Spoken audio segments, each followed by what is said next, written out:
Perkenalkan, kami dari kelompok 6. Di sini kami akan membawakan materi tentang teks eksposisi. Sebelumnya, perkenalkan, nama saya Jundia Putra. Nama saya Najwa Nur Fitria. Nama saya Naila Pratiwi. Nama saya Tania Rahman. Nama saya Devi Priyanti. Nama saya Iqbal Santosa. Oke, selamat menyaksikan.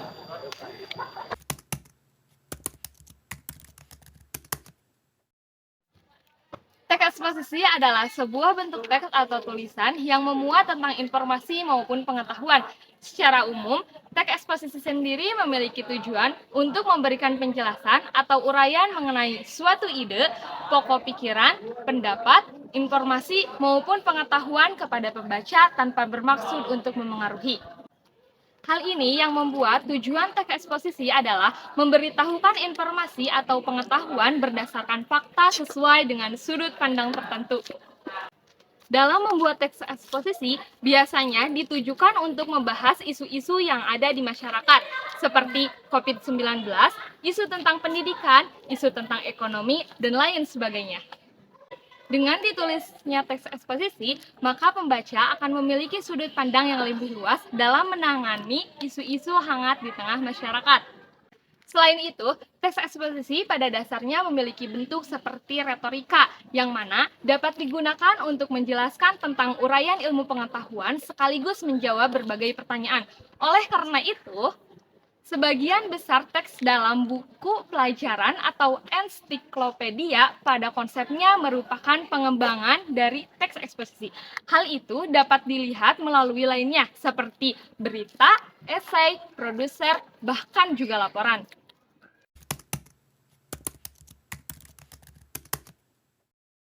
Setelah mengetahui pengertian teks eksposisi, selanjutnya kita akan mempelajari tentang unsur-unsur teks eksposisi.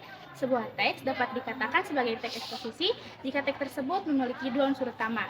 Unsur yang pertama yaitu memiliki gagasan. Dalam teks eksposisi banyak sekali gagasan, seperti penilaian, komentar, serta saran dari penulis untuk sebuah topik yang sedang dibahas. Yang kedua, memiliki fakta yang sebenarnya. Dalam teks eksposisi, fakta yang sebenarnya berupa informasi yang di dalamnya terdapat waktu, tempat, dan tanggal.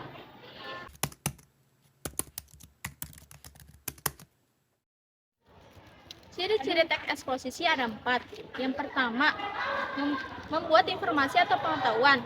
Teks eksposisi adalah teks non-fiksi yang berisi informasi atau pengetahuan. Yang kedua, menggunakan kata baku. Dikarenakan teks eksposisi non-fiksi dan tentang informasi atau pengetahuan, maka teks eksposisi harus menggunakan kata-kata baku. Ketiga, terdapatnya sebuah fakta. Dikarenakan teks eksposisi harus menggunakan data-data akurat dan diselesaikan dengan dipertanggungjawabkan. Yang keempat, format penulisannya secara singkat, jelas, dan padat. Karena adanya format itu, maka pembaca akan dimudahkan untuk membaca teks eksposisi. Yang kelima, objektif dan tidak memihak satu sama lain. Karena teks eksposisi harus bersifat objektif dan tidak memihak satu sama lain pun. Selanjutnya, kita akan mempelajari tentang struktur teks eksposisi. Bagian ini adalah bagian pertama sekaligus bagian pembuka dari teks eksposisi. Tesis sendiri dapat dipahami sebagai bagian yang memiliki fungsi untuk menyajikan pengenalan isu, masalah, gagasan utama, hingga pandangan penulis secara umum dari topik atau masalah yang terkait. Bagian kedua dari struktur teks eksposisi adalah rangkaian argumen. Rangkaian argumen dapat dipahami sebagai pendapat dengan alasan yang logis serta dengan fakta yang sebenarnya. Bagian ketiga dari struktur teks eksposisi yaitu penegasan ulang. Tujuan penegasan ulang adalah untuk memberikan penegasan terhadap pendapat awal sehingga mendapatkan simpulan dan saran.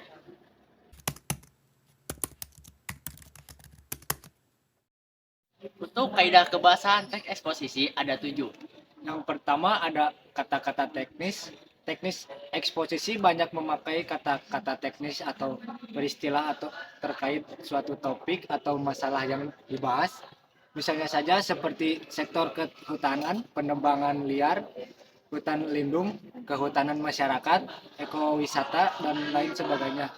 Yang kedua, kata-kata yang berkait dengan argumentasi. Teks eksposisi banyak memakai kata-kata yang menjelaskan dengan hubungan argumentasi.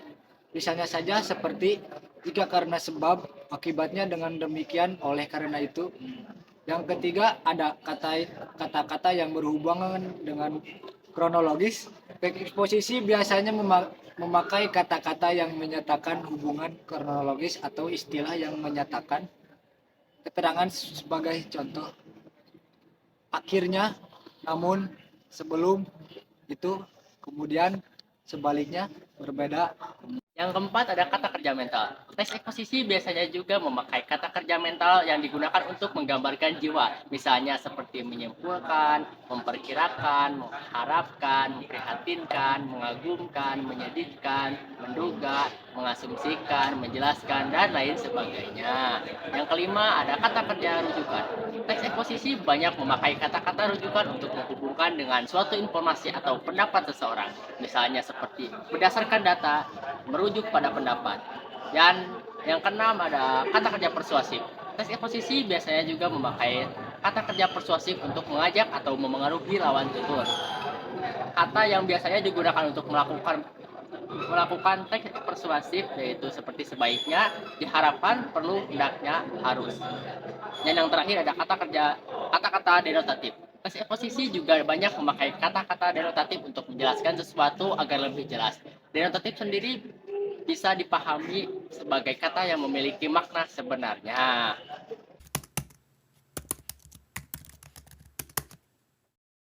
Adapun jenis-jenis teks eksposisi. Yang pertama yaitu ada eksposisi definisi. Teks eksposisi definisi merupakan teks eksposisi yang bertujuan untuk mengungkapkan pengertian atau definisi dari suatu topik. Yang kedua yaitu ada eksposisi proses. Teks eksposisi proses sebenarnya adalah teks yang memuat beberapa tahap atau cara untuk menghasilkan sesuatu dari awal hingga akhir. Yang ketiga yaitu ada eksposisi ilustrasi. Teks eksposisi ilustrasi adalah teks eksposisi yang bertujuan untuk memberikan gambaran secara sederhana antara suatu topik dengan topik yang lain. Teks jenis ini biasanya menjelaskan kesamaan atau kemiripan sifat dari suatu topik yang dibahas.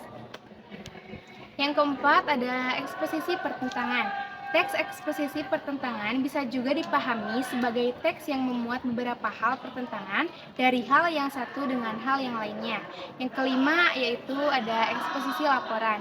Teks eksposisi laporan merupakan teks eksposisi yang memiliki tujuan untuk menyajikan suatu laporan dari sebuah peristiwa atau objek tertentu.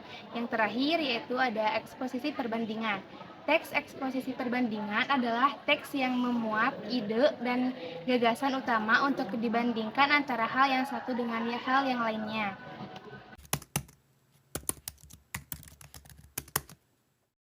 Pembuatan teks eksposisi. Yang pertama, menentukan tema. Yang kedua, yaitu mencari sumber yang akurat. Yang ketiga, yaitu membuat kerangka tulisan. Yang keempat, yaitu kembangkan kerangka tulisan.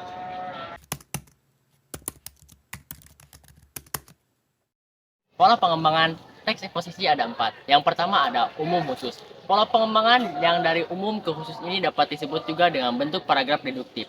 Hal ini dikarenakan ide atau gagasan pokok terletak di kalimat pertama di awal paragraf dan dilanjut kalimat yang penjelas. Yang kedua ada khusus umum. Pola pengembangan teks eksposisi ini merupakan kebalikan dari pola pengembangan sebelumnya. Pola pengembangan dari khusus ke umum ini disebut dengan paragraf induktif. Hal ini dikarenakan kalimat pertama pada awal paragraf berisi kalimat penjelas, sementara paragraf diakhiri dengan kalimat umum yang memuat ide atau gagasan pokok sekaligus menjadi simpulan. Yang ketiga ada ilustrasi. Pola pengembangan teks eksposisi selanjutnya yaitu ilustrasi. Dengan menggunakan pola ini, maka kalimat pertama di awal paragraf memuat gagasan utama, kemudian kalimat berikutnya berisi beberapa ilustrasi dapat mendukung gagasan utama tersebut. Ilustrasi yang disajikan biasanya merupakan data atau informasi penguat berdasarkan hasil pengamatan atau pengalaman dari penulis. Hal ini dilakukan agar memperkuat gagasan yang disampaikan. Yang terakhir ada perbandingan. Pola pengembangan teks eksposisi yang terakhir yaitu perbandingan. Berbeda dengan pola sebelumnya, pola ini menjadikan setiap kalimat di paragraf sebagai penjelas. Hal ini bertujuan untuk memperkuat gagasan yang disajikan untuk lebih meyakinkan pembaca. Gagasan yang disampaikan biasanya adalah benda, keadaan, atau sesuatu yang memiliki persamaan atau perbedaan. Sekian dari kelompok kami, mohon maaf bila ada kekurangan atau kesalahan. Wassalamualaikum warahmatullahi wabarakatuh.